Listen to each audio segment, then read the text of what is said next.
사사기 18장에는 단지파가 동북쪽으로 이주하여 가서 행방불명이 됐다고 써 있습니다.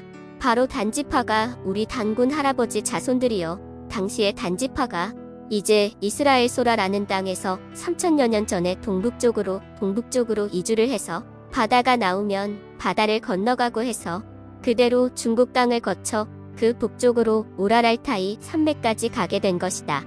그래서 오랄알타이 산맥 그 험한 산을 넘어서 그래서 바로 그 오랄알타이 산맥에서 이제 수백 년 동안 우리 조상님들이 산 것이다. 그래서 바로 당시에 이스라엘 말인 히브리어를 하던 사람들이 히브리어 가지고는 그 알타이 사람들하고 통화가 되지 않는 고로 물물 교환을 해야 살게 되어 있기 때문에 바로 이제 그 사람들이 그 당시에 단지파는 이스라엘 말 가지고 되지 아니하니까 바로 이제 알타이 말을 배우기 시작했던 것이다.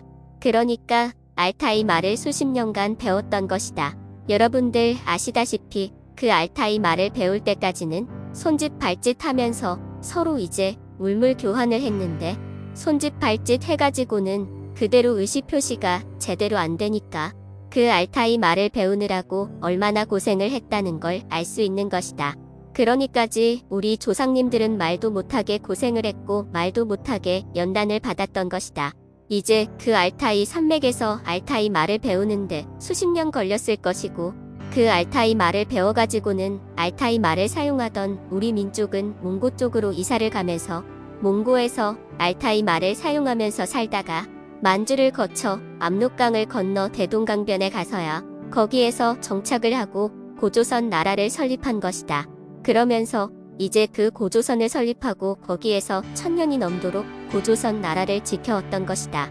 그 다음에는 바로 이제 1000년이 고조선 속에서 살다가 일부 민족들이 이제 함경도 쪽으로 가서 부여 나라를 건설했고 그 다음에는 이제 일부 민족들이 강원도 쪽으로 내려가면서 신라나라는 건설하게 되었고 그 다음에는 바로 부여 이제 그대로 충청도 쪽으로 내려가서 있었을 때에 주몽의 후처의 아들이 내려와서 백제나라를 건설하여 백제나라가 형성이 되어가지고 그대로 백제나라가 중국의 3분의 1의 땅을 점령하고 그게 전부 백제나라였었어요.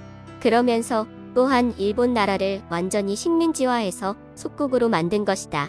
그리하여 백제나라가 한동안은 그야말로 이제 고구려 나라든지 신라 나라를 쳐서 다 점령하고 삼켜버리려고 했지만은 그것을 미리 알아차린 신라 나라에서는 바로 중국의 당나라를 손을 잡고 이제 고구려 나라를 치고 그 다음에는 백제 나라를 치게 된 것이다. 그러하여 백제 나라가 망하니까 바로 백제 나라의 삼천 궁녀들이 낙화암에서 이제 금강에 떨어져서 죽은 사실이 역사에 기록되어 있는 것이다. 그러니까 우리 한민족의 정신사상은 이제 정조관념이 강했던 고로 이제 강간을 당해서 이제 정조유린을 당하느니 차라리 죽겠다고 해서 낙화암에서 삼천 궁녀들이 떨어져 죽은 사실이 있는 걸 보아서 우리나라 이 민족의 정신이 얼마나 정조관념이 강했고 얼마나 나라를 위해서는 자기 생명을 초계같이 여겼던 사실을 알 수가 있는 것이다.